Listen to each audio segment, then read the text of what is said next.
wabarakatuh dan selamat pagi. Oke, Bapak dan Ibu, hari ini kita berkumpul dalam kegiatan untuk saling berbagi hari ini. Saya bukan bermaksud mengajar, tapi bermaksud berbagi apa yang saya dapatkan setelah mengikuti program magang di beberapa bulan terakhir.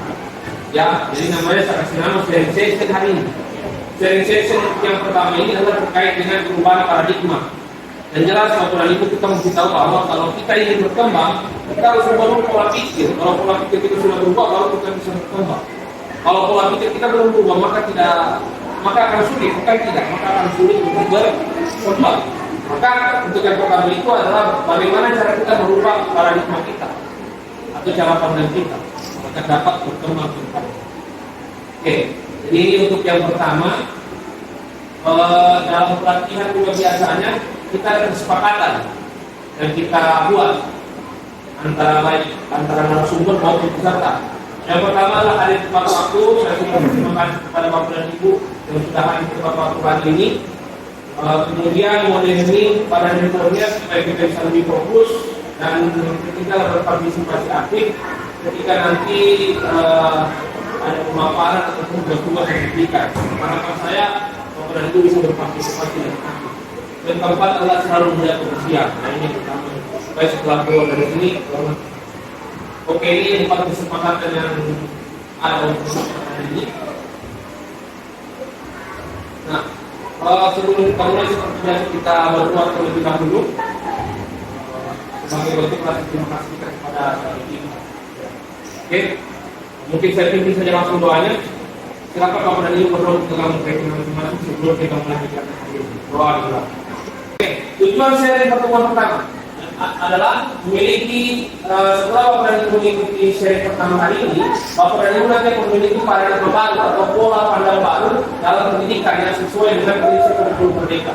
Jadi setelah mengikuti kegiatan ini, Bapak dan Ibu diharapkan memiliki pandangan baru terkait dengan pendidikan yang sesuai dengan kurikulum. Ini tujuan hari ini. Kita pilih ada depan, ya. Kan sudah ada kurikulum kok.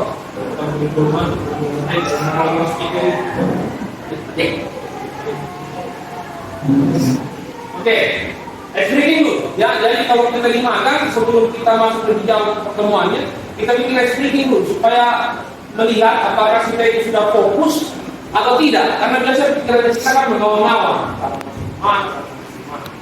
Explaining gampang sekali, tidak sulit, ya. Misalnya, boleh? Boleh. Nanti speaking ini juga boleh diterapkan di kelas. Tidak apa-apa. Oh, ya bisa dibawa ke kelas. Oke, kita mulai ya. Speakingnya tangan di atas. Oke. Sini ada apa ini? Merah. Tulisan. Warna apa ini? Merah ya? Merah. Oke. Jadi nanti ikut ya. Ikuti. Nanti akan ada warna-warna yang muncul. Silakan Bapak dan Ibu tebak. Warna apa yang muncul? Warna apa ini? Merah. Merah. Oke. Ini. Oke. Kuning. Apa warna apa? Hijau. Hijau. Ya, warna Kuning. kuning. Hitam.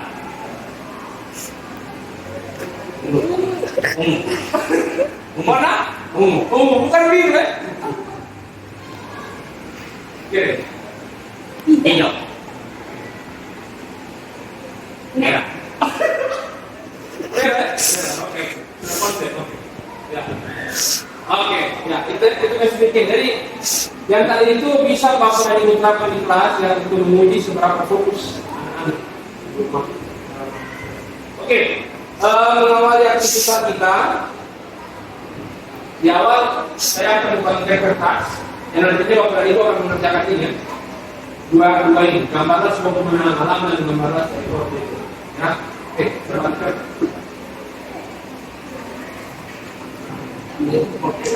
Coba kita lihat, apakah gambar Bapak dan Ibu seperti ini? Apakah seperti ini? Gambar pemandangan seperti ini? Ini. Kurang lebih ya. Gambar pemandangan seperti ini. Kemudian apakah gambar bebeknya seperti ini? Ini. kurang lebih sama ya. Ya, jadi pemandangan biasa dari kita SD sampai sekarang pasti yang namanya pemandangan itu selalu yang model begitu ya. Ada gunung, ada matahari, ada sawah ya. Terus yang bebek modelnya pasti begini ya. Rata-rata dari kita SD ya. Nah, kira-kira mengapa bisa terjadi? Coba.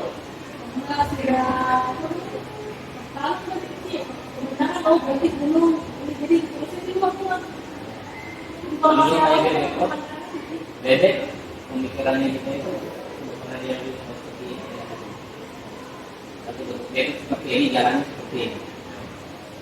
Tapi ini sudah pemahaman yang terbawa dari dulu ya, dari zaman sekolah dulu. Itu dibawa sampai sekarang. Padahal kalau yang dibilang pemandangan itu bukan pemandangan sawah. Pemandangan itu ruangan lain komputer ini kan pemandangan juga. Oh, sekolah itu pemandangan juga, bukan hanya gunung, bukan hanya sawah kan. Kalau pemandangan, kalau bebek bukan hanya gambar bebek saja. Barangkali kepalanya saja digambar, ya bebek juga kan namanya. Nah, bebek kan. Nah, itu kan bebek juga namanya. Tapi kadang kita karena terbawa-bawa dengan pemikiran yang dulu, maka kita selalu mengikuti yang diberikan pada saat itu. Ini artinya apa? Bahwa terjadi yang namanya pada itu kurangnya kreativitas yang akhirnya dihasilkan. Jika kita mengikuti proses pembelajaran pada zaman dulu itu kita itu dipatok bahwa harus bikin seperti ini. Sementara untuk saat ini sudah banyak hal-hal yang bisa kita cari tahu, sudah banyak hal-hal yang bisa kita gunakan untuk lebih kreatif dalam membuat sesuatu. Ya, jadi yang tadinya gambar pemandangan itu kalau sekarang itu harusnya bukan hanya sawah dengan gunung. Harusnya kan dia bisa gambar rumahnya, dia bisa gambar sungai atau danau, begitu. Ya, karena sekarang harusnya lebih kreatif karena didukung dengan alat-alat teknologi tadi. Masih juga menggunakan metode yang sama. Ketika anak-anak disuruh menggambar, yang menggambar pemandangan ya itu saja, gambar gunung, ada matahari. Nah, siswa itu tidak dibebaskan untuk berkreasi. Padahal sebenarnya kita bisa saja menyuruh siswa untuk, coba dulu gambar pemandangan menurut kamu bagaimana? Kalau kita membuka peluang seperti itu, maka kreativitasnya dilatih. Begitu. Tapi kalau langsung kita bilang, coba aku gambar pemandangan. Gambarnya begini ya, gambar gunung, matahari, ada jalan. Nah, itu artinya Bapak dan Ibu sudah mengurung kreativitas mereka, sudah mengurung potensi mereka. Contoh kalau dalam pelajaran kita komputer, biasanya kita memberikan mereka ketikan di awal. Nah, sebenarnya itu salah satu contoh bahwa kita sudah mengurung kreativitas mereka. Atau kita sudah berikan mereka contoh presentasi, terus mereka biru. Ini ada presentasi di depan, kau bikin seperti ini presentasinya. Jangan beda. Nah, itu artinya kita sudah mengurung mereka punya potensi, mereka punya kreativitas yang tadinya mereka itu bisa lebih harusnya. Kan diharapkan untuk saat ini Bapak dan Ibu, bagaimana caranya kita memanfaatkan teknologi untuk mengembangkan kreativitas anak-anak. Jangan kita kurung mereka. Kalau kita kurung mereka, kita kurung potensi mereka, maka yang terjadi adalah ketika kita keluar dari ruangan ini, maka mereka akan lupa. Karena yang mereka dapat itu dari kita, bukan dari diri kita sendiri. Begitu. Nah, jadi biarkan mereka berkreasi sendiri, kita cukup mengarahkan. Hari ini kita buat presentasi, silakan presentasi tentang lingkungan. Terserah dari kamu bagaimana presentasinya. Tapi terserah di sini harus dibawa kontrol kita. Kalau memang ada yang menyimpang, maka kita wajib meluruskan. Boleh bebas, tapi tetap harus, kalau ada yang salah harus kita luruskan. Jadi ya, saya berharap Bapak dan Ibu bisa merubah pemikiran bahwa jangan kita mengurung kreativitas mereka, mengurung potensi anak-anak, ya, tapi kita membuka selebar-lebarnya potensi mereka, mengembangkan potensi mereka dengan mengarahkan mereka. Kita ini sebagai guru sekarang Bapak dan Ibu bukan hanya memberikan materi, tidak. Ya, kalau materi saya rasa dia bisa cari di Google. Ya, anak-anak kita bisa di Google. Ya. Contoh materi tentang sistem operasi, materi tentang perangkat lunak, materi tentang perangkat keras, mereka sudah bisa dapat di Google. Yang belum bisa mereka dapat adalah bagaimana memanfaatkan itu, bagaimana menyelesaikan masalah. Itu yang belum dia dapat. Nah, maka ketika kita praktek harus kita paling ideal kita berikan mereka masalah atau kasus yang memang bisa meningkatkan mereka punya kemauan, bisa meningkatkan mereka punya pengetahuan dalam mempelajari komputer. Gitu. Kalau hanya kita bilang, oh, itu klik kiri, klik kanan, nanti kau klik kiri, nanti kau klik kanan, di awal-awal itu tidak apa-apa, tapi ke depan itu harus dirubah. Anak-anak ini diberikan kebebasan kira-kira bagaimana mereka memanfaatkan perangkat komputer supaya ketika mulai ruangan ini dia tidak tunggu-tunggu arahan kita lagi. Kalau saya lihat di sini kita ini, termasuk jujur saya masih merasa itu anak-anak ketika dia keluar dari ruangan ini mereka belum tahu. Nanti tunggu kita arahkan baru orang tahu. Begitu. Nah, itu penyebabnya kenapa? Karena kita selalu berikan mereka perintah. Kalau di awal itu tidak masalah, karena itu konsep, tidak apa-apa itu. Tapi kalau seterusnya begitu, itu bahaya. Artinya ketika dia dapat masalah nanti ke depan, dia tidak akan tahu bagaimana memecahkannya. Terutama masalah-masalah terkait dengan komputer. Jadi, saya meminta kepada ibu hari ini mulai berpikir, mulai menyusun bagaimana perangkat pembelajaran itu berisi hal-hal seperti contoh kasus, masalah yang dapat mereka gunakan untuk meningkatkan pemikiran mereka, untuk meningkatkan kompetensi mereka dalam mengelola komputer. Gitu. Harus seperti itu. Kalau kita hanya selalu kasih, maka kalau kita tidak ada, apa yang diklik pada otak dia? Klik kiri atau klik kanan itu? So bingung dia. Tapi ketika dia dapat masalah,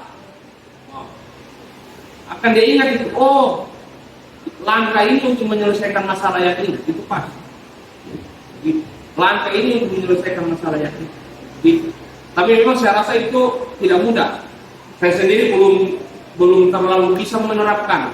Tapi paling tidak kita sudah berusaha dan mau belajar, pasti akan ada perubahan. Gitu. Tapi kalau kita berada di tempat yang sama, maka hasilnya akan tetap sama. Karena ada kata-kata bijak dari seseorang itu, Pak, katanya begini, kalau kita melakukan hal yang sama tetapi mengharapkan hasil yang berbeda, kita sama dengan orang yang bodoh. Gitu. Jadi kita melakukan hal sama tapi kita mengharapkan hasil yang berbeda, tidak bisa seperti itu, Pak. Kalau Bapak melakukan hal yang sama maka hasilnya akan tetap sama, tetapi kalau Bapak melakukan hal yang berbeda maka pasti hasilnya akan berbeda. Tinggal dari kemauan kita. Yang jelas anak-anak sekarang, jangan kita tutup kreativitas mereka, jangan kita tutup potensi mereka. Karena pasti mereka memiliki kemampuan, memiliki potensinya masing-masing. Ya, gitu.